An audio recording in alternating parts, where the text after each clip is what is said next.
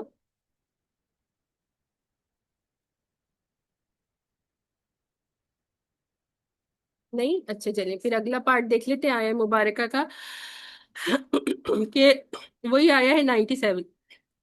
وَمَنْ كَفَرَ فَإِنَّ اللَّهَ غَنِيٌّ عَنِ الْعَالَمِينَ، کہ جو کفر کرے گا تو جنرلی کفر کر رہا ہے کہ اللہ کا، یا پھر اللہ کی کسی ایک آیت کو جھٹلانا بھی کفر کرنا ہے. کہ ایک حکم جو قرآن میں دیا ہے کو کفر کا مطلب یہ نہیں کہ جنرلی اسلام پورے ریلیجن کو، پورے دین کو ریجیکٹ کر دیا جائے، بلکہ اگر قرآن کی کسی ایک آیت کو جھٹلانا ہے تو وہ بھی کفر ہی ہوتا ہے. اور کسی قرآن شریعت کی کسی فرض کی ہوئی چیز کا انکار کرنا. تو یہاں پر اگر ہم ربط آیت سے دیکھیں گے تو پھر یہاں پہ حج کے متعلق آ جائے گا کہ حج کی جو فرضیت ہے اگر اس سے کوئی انکار کرتا ہے اور یہ بات کہتا ہے کہ حج فرض نہیں ہے تو پھر وہ بھی کافر ہوگا. اور اب پھر اگلی بات کیا آ رہی ہے؟ فَإِنَّ اللَّهَ غَنِيٌّ عَنِ الْعَالَمِينَ، کہ اللہ سبحانہ و تعالیٰ غنی ہے یعنی کہ بے نیاز ہے تمام جہانوں سے. اللہ سبحانہ و تعالیٰ کو جہانوں میں سے کسی بھی جو ہے وہ مخلوق کی ضرورت نہیں ہے، مخلوق کو اپنے خالق کی یعنی اللہ سبحانہ و تعالیٰ کی ضرورت ہے. تو کفر کا مطلب کیا ہوتا ہے کہ ٹوٹلی جو ہے وہ اس کو ریجیکٹ کر دینا، کہ اس فرضیت کا جو ہے وہ پوری طور سے انکار کر دینا. اگر کوئی ایسا شخص ہے جو فرض تو مان رہا ہے لیکن وہ خود حج کرتا نہیں ہے تو پھر وہ کافر نہیں ہوگا بلکہ وہ کیا ہوگا؟ وہ گناہ گار اور فاسق ہوگا. بہت سارے لوگ ہیں جو فرضیت مانتے تو ہیں لیکن وہ کرتے نہیں ہیں، تو پھر خدا نخواستہ وہ کافر نہیں ہوں گے بلکہ وہ گناہ گار فاسق ہیں. آگے پھر جی جی ہاں کہ جس بالکل کہ جس کے پاس، آپ بتائیے پھر میں بتا دیتی ہوں. اچھا کہ جس کے پاس جو ہے وہ ہونے کے استطاعت ہونے کے یا زیادہ راہ ہونے کے باوجود وہ شخص جو ہے وہ حج نہیں کرتا ہے، تو پھر رسول اللہ صلی اللہ علیہ وسلم نے فرمایا کہ اللہ سبحانہ و تعالیٰ کو تم سے کوئی سروکار نہیں کہ تم یہودی ہو کے مرو یا نصرانی. تو پھر تمہارا ایسا مسلمان ہونا بھی بے بنیاد ہے، بے فائدہ ہے کہ کہنے کو تم مسلمان ہو لیکن پھر اللہ کے احکامات تم نہیں مانتے. تو یہ ایک بات انہوں نے بتا دی تو میں نے ایڈ کر دی. اگلی آیا نمبر 98 ہے، انشاءاللہ 2-3 آیات کریں گے پھر بس کریں گے. کتنا ٹائم ہے؟ کوئی بات نہیں، انٹرنیٹ کی وجہ سے تھوڑا سا مسئلہ ہو گیا تھا آج. کوئی بات نہیں، 5 منٹ بس اور لیتے ہیں.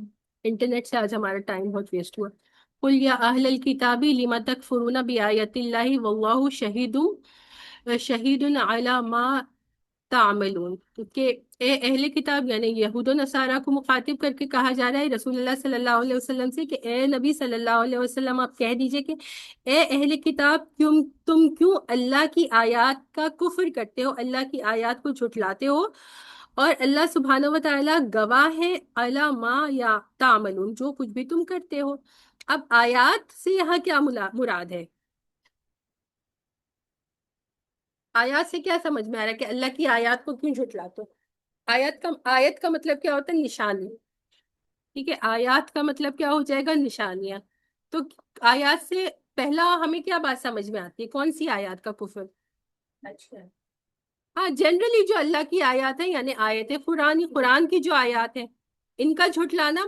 اور آیات میں دوسری طرح کی آیات کیا ہوتی ہیں؟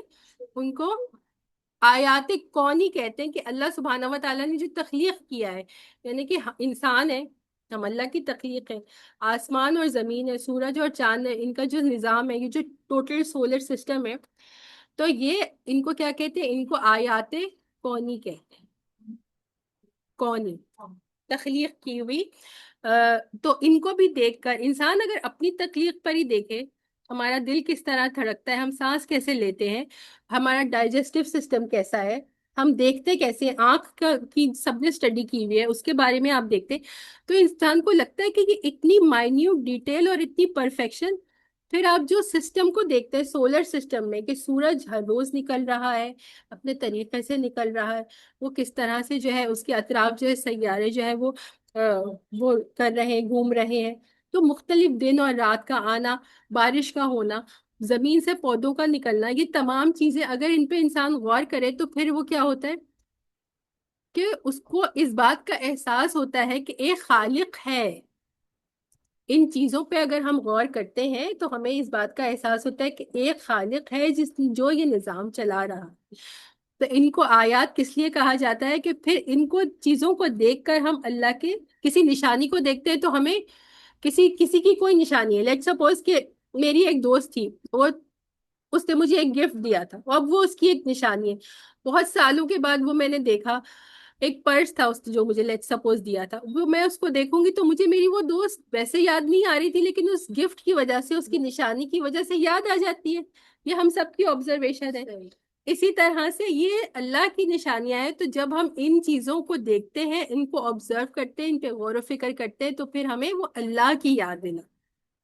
تو دو طرح کی آیات ہوتی ہیں، آیات قرآنی جو کہ ہم ابھی پڑھ رہے ہیں، اور دوسری آیات کون سی ہوتی ہیں؟ آیات کونی، جو اللہ کی بنائی ہوئی چیزوں کو دیکھ کر ہم نشانیوں کے ذریعے اللہ کی قریب ہوتے ہیں، یا یہ ہمیں اللہ سبحانہ و تعالیٰ کی یاد دلاتے ہیں.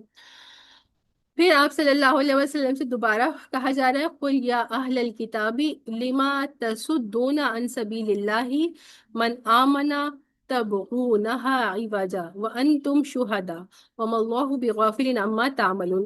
اور اے نبی صلی اللہ علیہ وسلم آپ کہہ دیجئے، اے اہل کتاب، اللہ کے راستے میں ٹیڑھ پیدا کرنے کی کوشش کر کے ایک مومن کے لیے اس میں کیوں رکاوٹ ڈالتے ہو جبکہ تم خود حقیقت حال کے گواہ ہو.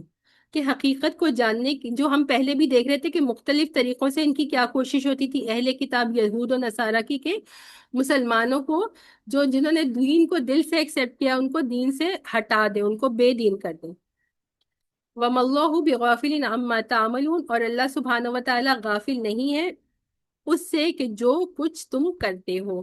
یا ایھا الذین آمنوا ان تطیعوا فریقا من الذین اوتوا الکتاب یردوکم بعد ایمانکم کافرون. اے ایمان والو، اگر تم اہل کتاب کے ایک گروہ کی بات مان لو گے تو وہ تمہارے ایمان لانے کے بعد تم کو دوبارہ کافر بنا کر چھوڑ دیں گے. تو یہی ان کی کوشش تھی، جس کے بارے میں ہم پہلے بھی پڑھ چکے ہیں، تو اس کی زیادہ ڈیٹیلز میں ہم نہیں جائیں گے. اور یہ آخری آج کی آیت ہے، وَكَيْفَ تَكْفُرُونَ وَأَنْتُمْ تُتْلَى عَلَيْكُمْ آيَاتُ اللَّهِ وَفِيكُمْ رَسُولُهُ. اور تم کس طرح سے جو ہے وہ کفر کرتے ہو اس حال میں کہ تم پر جو ہے وہ تُتْلَى عَلَيْكُمْ آیات اللہ، تم پہ اللہ کی آیات تلاوت کی جاتی ہیں، اور تمہارے اندر جو ہے وہ اللہ کے رسول موجود ہیں. وَمَن يَعْتَصِم بِاللَّهِ فَقَدْ هُدِيَ إِلَى صِرَاطٍ مُسْتَقِيمٍ. کہ جس نے اللہ سبحانہ و تعالیٰ کے سہارے کو مضبوطی سے تھام لیا، فقد ہدیہ الی صراط مستقیم، پس وہ سیدھے راستے کی طرف اس کی ہدایت کر دی گئی. تو وہی بات ہے کہ تمہارے سامنے جو ہے وہ اللہ کی آیات ہیں جو تمہیں پڑھ کر سنائی جا رہی ہیں. تمہارے اندر اللہ کے رسول صلی اللہ علیہ وسلم ہیں، جنہیں تم جانتے ہو کہ وہ سچے رسول ہیں. اس کے باوجود پھر تم کیسے کفر کرتے ہو؟ تمہارا تو بنتا ہی نہیں ہے، جب ہر چیز تمہارے سامنے واضح موجود ہے، پھر تم کیسے کفر کرتے ہو؟ اور پھر فرمایا آخر میں کہ جس نے اللہ کا مضبوطی سے سہارا لے لیا تو پس اس کو ہی سیدھے راہ کی طرف ہدایت مل جائے. تو اللہ سبحانہ و تعالی ہم سب کو جو ہے وہ ہدایت یافتہ لوگوں میں شمار کرے. اور اگر کسی کو کچھ کہنا ہے جلدی سے کہہ دیجئے، پھر انشاءاللہ میں دعا پڑھ لیتی ہوں.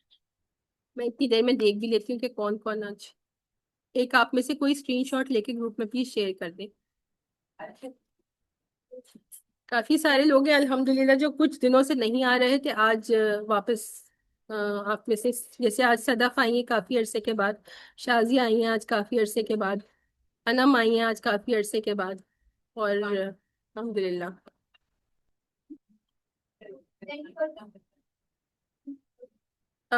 باقی آپ لوگ میں سے کوئی ایک اسکرین شاٹ لے لیں.